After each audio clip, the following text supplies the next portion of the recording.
તો જો તમે પનીરની સબ્જી ઘરે ખાતા હો, હોટલમાં ખાતા હોય, ડેરીમાંથી પનીર લાવતા હોય તો આ વિડીયો તમારે ખાસ સાંભળવા જેવો છે। પનીર એવી વસ્તુ છે કે જે ઘરની અંદર ખવાય છે અને ખાસ કરીને પનીરની એટલી બધી સબ્જીઓ બને છે, હોટલોમાં પણ તમે પનીરની સબ્જી ખાતા હો છો। તો જો તમે પનીરની સબ્જી ઘરે ખાતા હો, હોટલમાં ખાતા હોય, ડેરીમાંથી પનીર લાવતા હોય તો આ વિડીયો તમારે ખાસ સાંભળવા જેવો છે, કારણ કે લોકોના આરોગ્યની સાથે કેવા કેવા ચેડા થાય છે એ આ વિડીયોની અંદર હું તમને વાત કરવાનો છું। તમને ખ્યાલ હશે કે થોડા સમય પહેલાં રાજકોટની અંદર એક નકલી પનીર બનાવવાની આખી ફેક્ટરી પકડાઈ હતી અને લગભગ 900 કિલોથી પણ વધારે પનીર તે વખતે પકડાયું હતું। અને આમ છતાં પણ જે નકલી પનીર વેચનારાઓ છે એને કોઈ ડર નથી લાગતો, એ લોકોને કંઈ પડી નથી એવું લાગી રહ્યું છે, કારણ કે સુરતના પૂણાની અંદર સીતાનગર ચોકડી પાસે એક કૃષ્ણાનગર સોસાયટીની અંદર એક પંકજ ભૂત નામના માણસે એક આખું ગોડાઉન રાખેલું હતું અને નકલી પનીર વેચતો હતો અને 4 મહિનાથી એ બિંદાસ આ નકલી પનીરનું વેચાણ કરતો હતો।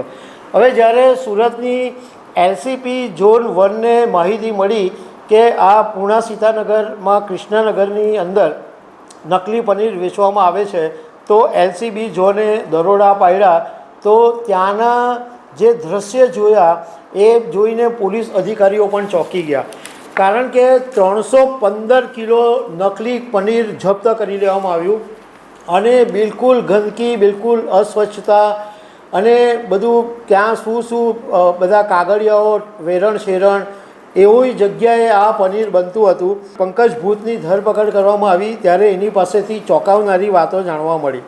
એ દર 2 દિવસના આંતરે રાજકોટથી 200 કિલો પનીર લક્ઝરી બસની અંદર મંગાવતો હતો અને સુરતમાં અડાજણ વિસ્તારની એક ડેરી છે એમાં સૌથી વધારે પનીર મોકલતો હતો અને આ ઉપરાંત અમરોલી, ભરૂચ, વરાછા, સરથાણા, લિંબાયત, કાપોદ્રા આ બધા વિસ્તારોની ડેરીઓ છે એમાં પણ આ પંકજ છે એ પનીર સપ્લાય કરતો હતો।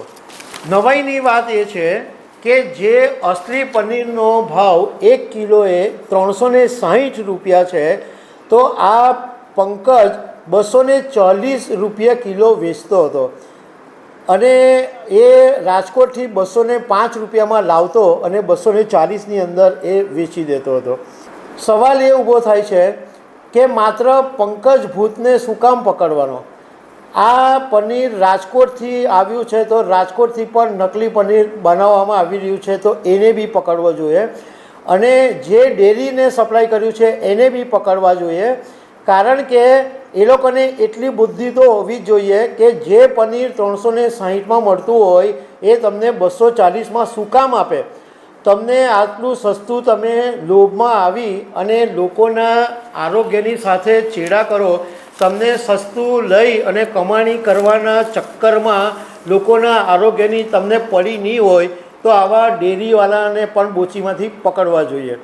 હવે તમને સાથે સાથે એક વાત એ પણ સમજાવું કે તમે અસલી પનીર કે નકલી પનીર કેવી રીતના ઓળખશો? તમને એમ થાય કે પનીર તો એક સરખું વ્હાઈટ દેખાય તો ખબર કેવી રીતના પડે કે આ અસલી છે કે નકલી છે? તો એની કેટલીક સિસ્ટમ છે જે એક્સપર્ટોએ કીધી છે। તો એની સિસ્ટમ એવી છે કે તમે પનીરને ગરમ પાણીમાં ઉકાળો અને પછી એની અંદર સોયાબીન પાવડર અથવા કોઈ પણ તમે લોટ નાખો। જેવું તમે લોટ કે સોયાબીન પાવડર નાખશો એટલે જે પનીર છે એનો રંગ બદલાઈ જશે। તો જો પનીરનો રંગ બદલાય તો તમારે સમજી જવાનું કે આ નકલી પનીર છે। બીજું કે અસલી પનીર હોય એ એકદમ નરમ હોય, જ્યારે નકલી પનીર હોય એ રબરની જેમ તમારે ખેંચવું પડે। ત્રીજી એક પદ્ધતિ એ છે કે તમે પનીરને ગરમ પાણીમાં 5 મિનિટ સુધી ઉકાળો અને પછી ટિંચર આયોડિન છે એ તમે ઉમેરો એટલે પનીરનો વાદળી રંગ થઈ જશે। તો પનીરનો જો વાદળી રંગ થઈ જાય તો તમારે સમજવાનું કે આ નકલી પનીર છે.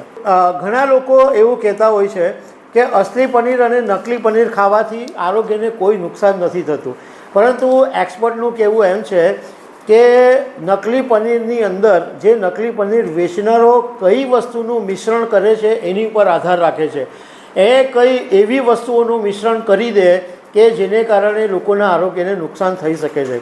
પરંતુ અસલી એ અસલી છે, નકલી કંઈ પણ હોય એની પર બેન લાગવો જોઈએ. અને આ ગંભીર બાબતનો મુદ્દો હોવા છતાં પણ વારે ઘડીએ આવા કિસ્સા સામે આવે છે, એ બહુ ચોંકાવનારી વાત છે. તો દર્શક મિત્રો, આવી અનેક વાતો સાથે અમે તમને મળતા રહીશું. Thank you very much.